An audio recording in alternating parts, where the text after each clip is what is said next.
me pause here and say my gay drag queen self was known way before that time. I used to crawl into my birth mother's closet and come out with a bra on and high heels.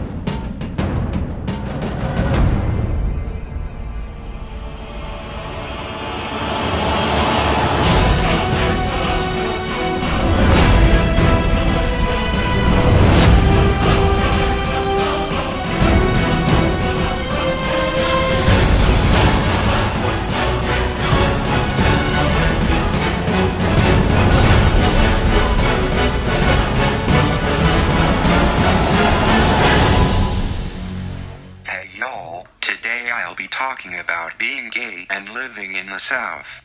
Before I go any further, I would encourage you to click off if you are religious. I also want to acknowledge that there are religious people/organizations that are accepting of the queer community. With that said, let's get started. As many of y'all know, I live in Wilmington, North Carolina. However, before I talk about my current situation, let me give you a brief account of my upbringing. I grew up actually an hour's drive north of Wilmington in a small town of Jacksonville. There I attended a Presbyterian church where homosexuality was not acceptable either by the church or my legal guardians. In fact, I remember vividly when I was first adopted, I had this silver bracelet that I liked to wear, and I wasn't allowed to wear it anymore because it was a girl thing. Let me pause here and say my gay drag queen self was known way before that time. I used to crawl into my birth mother's closet and come out with a bra on and high heels. Back to the story. 13 years I attended hundreds of church services, overheard conversations, etc. about how gay sex and marriage are an abomination in God's eyes, and those who practiced such activities would go to hell. My all-time favorite illusion from those years is, gays are super friendly because they want to turn you gay. Now obviously this is totally ridiculous and ludicrous for several reasons. The most important reason is no one makes one gay. I distinctly remember a lot of chatter concerning an individual at the local community college and how he was supposedly preying on people. This individual was public about being gay. Remember, I didn't have access to the internet, and when I did it was highly monitored. However, like any teenager, I found ways to watch explicit videos from time to time. I used to watch them on my tiny iPod when I was left alone. I know I shouldn't have, but when one's sexuality is verbally assaulted year after year for being gay and have absolutely no one to turn to, what can you do? I was so inwardly depressed about being gay that I chose a 2009 film called Reconciliation as my movie for movie night. Reconciliation is about a son reconciling with his father who was gay. In my twisted mind, I imagined a reverse scenario.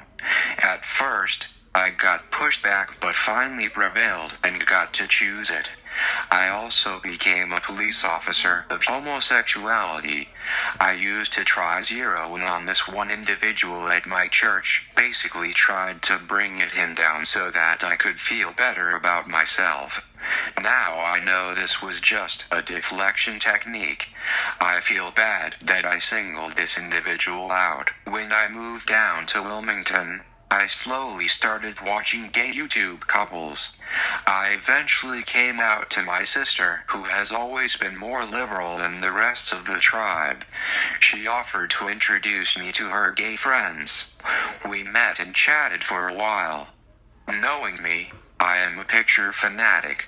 So, I immediately posted a pic on Facebook with the caption "Nice to make new friends." to which certain people went ballistic. One individual texted me and said, "You should unfriend them right away and they are only there to make you gay."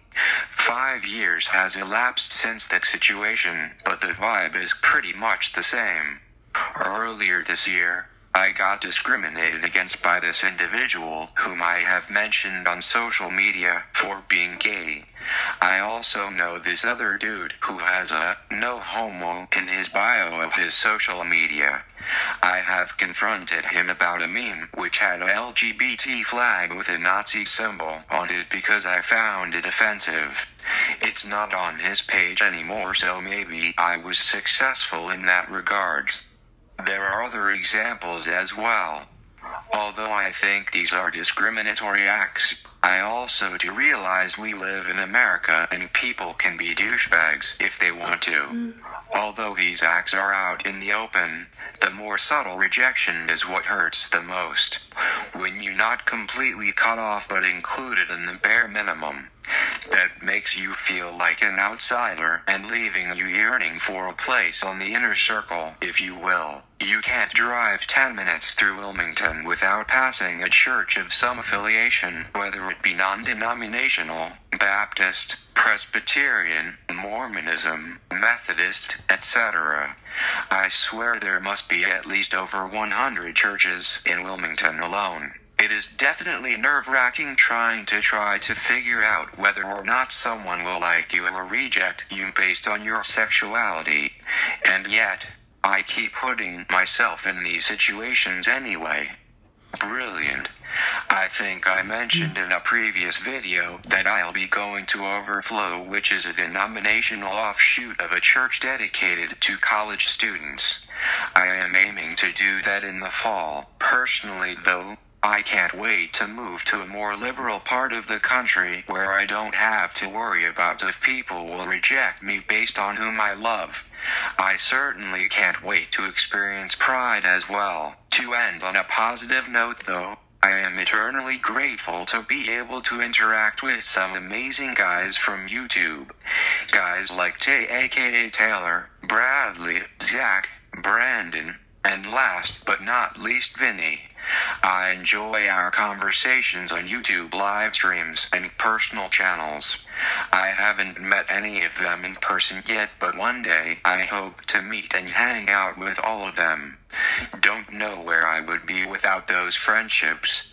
If y'all are watching this, thanks for just being my genuine friends. Well folks, that's all for today's video. If you like this video, please give it a big thumbs, share it and subscribe if you haven't already, and I will be seeing you Wednesday for another video. Bye.